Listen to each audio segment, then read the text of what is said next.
Upcoming কোন জায়গাতে তুমি এই সময় নষ্ট করবে না। আজকের এই কমেন্টে সেটার প্রতিজ্ঞা করে যাবে যে তুমি যে মায়াজালে আবদ্ধ হও না কেন, পুরো জিনিসটাকে আমি মায়াজাল বলে মানি, তুমি যেটার মধ্যে আবদ্ধ হও না কেন আজকের এখানে দাঁড়িয়ে কমেন্ট করো, আজকে থেকে এই মায়াজাল থেকে মায়াজাল ছিঁড়ে ফেলে দেবো আমি। কমেন্ট করো সবাই, মায়াজাল ছিঁড়ে ফেলে দেবো, জাল ছিঁড়ে ফেলে দেবো একদম।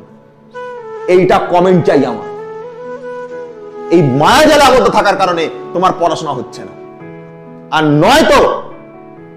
নয়তো পারিবারিক কারণ সমস্যা, সেগুলোকে ওভারকাম করেও পড়াশোনা করা যায়। অনেকে করে, অনেকে লড়াই করে, অনেকে গ্রামে থেকে দিনের পর দিন কঠোর রাত পরিশ্রম করে, আগুন জ্বালিয়ে দেয়, ধোঁয়া উড়িয়ে রেখে দেওয়ার ক্ষমতা তাদের মধ্যেই তৈরি হয়। বাড়িতে মাকে দেখছে, বাবা অসুস্থ, মা অসুস্থ, বাবা মা তাকে সাপোর্ট করতে পারছে না, নিজে কাজ করে পড়াশোনা করছে দিনের পর দিন। আমি এরকম স্টুডেন্টকে দেখেছি